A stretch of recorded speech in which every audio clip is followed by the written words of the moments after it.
So I first read Twilight pretty close to after it had just come out, before New Moon was published. So I kind of got to experience it before there was a lot of hype and before there was a lot of backlash. And I loved it. It was the story I felt like I always wanted to read. The perfect romantic, melodramatic, everything that I wanted was in that book. It was so over the top in just the way that I loved. And Bella is kind of an every girl. So many of us were that shy, awkward teenage girl, and the fantasy of what I used to wish would happen to me, that some mysterious stranger would suddenly fall in love with me, and he would be so much more mature and wise, and he would see what nobody else could see in me, that I was awesome and special and unique. And we get this fantasy played out in Twilight. Now, of course, it is very not cool to say that you like Twilight. Suddenly, like, we're all hipsters having to say that we're too cool for this, or like, we talk about the problematic elements, or another thing that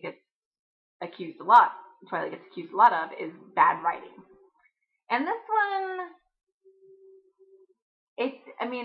it's like people are coming from this good and bad writing definitions as language use or lyricism, which really isn't always what young adult literature is about. What YA Lit is about, first and foremost, I feel like, is voice.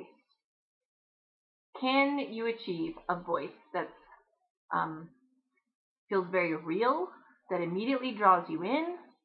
And I think that's what Meyer is perfect at. Her writing style is very much like a person talking, telling you a story. It has cliches, it has imperfect, constructions. It's very, very informal. But this is what gets called bad writing, when I'm like, maybe, but whatever she did, and however she did what she did, made that book, for a lot of people, unput-downable. The writing style was just this easy bridge to drop you right down into participating in the story. I've spent a lot of time trying to figure out just how and why Twilight does what it does, why it became so wildly popular, why people were so attracted to the story, even to the point of obsessive. Anything that's able to do that, there's something going on there. There's something worth looking at. There's something that you can't just immediately brush off and say, oh, it's just some pop culture thing. Usually pop culture phenomenon, there's a reason behind it.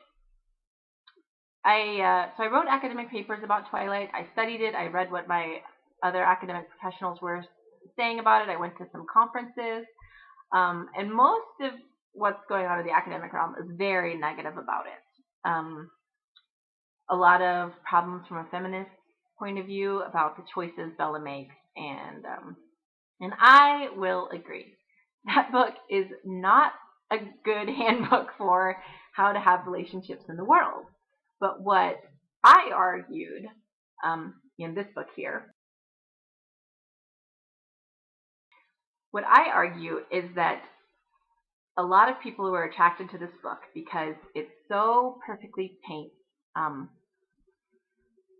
like this escapist, delightful fantasy. Also, the sociologist who wrote a chapter in that book, she spoke about how girls felt almost comforted by Edward's chivalry. So it's a safe fantasy. It's a place where you can go and read this wild, lush tale of lust and then restraint. And then you almost get to the edge of falling off, and he almost loses control, but then he doesn't. And I think that's really can be considered representative of how we have to live in the world. We go out and we want to be expansive and we want to try things out. But then there's our responsible side, reining it back in so we don't get too chaotic, so things don't just completely fly apart. But without that expansive id-like desire, id is Freud's term for the unrestrained kind of childish part of us before the superego comes in and imposes control before it gets too crazy. But life is about this constant push and pull and breathing in and breathing out um, of our desires and our responsibilities. So in the end, sure, maybe Twilight's ridiculous. And if you don't like it, that's fine. If you, for whatever reason, that's awesome.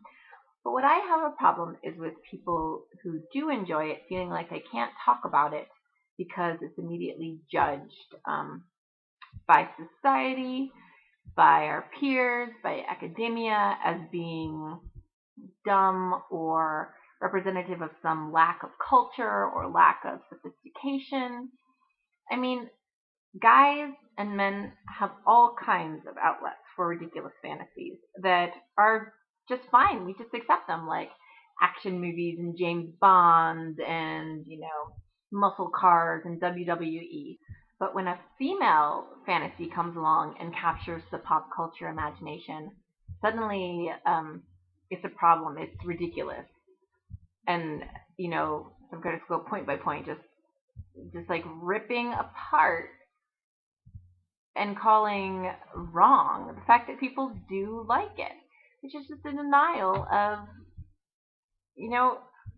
number one, the need of a fantasy life, and number two, the fact that it's okay if it's overly romantic and unrealistic. That's the point of fantasy, is we can separate between the real world and the fantasy world. And sometimes we can discover, the parts and the secret longings that we were never able to say out loud through our enjoyment of fiction. So I like Twilight. I still reread it and it makes me happy.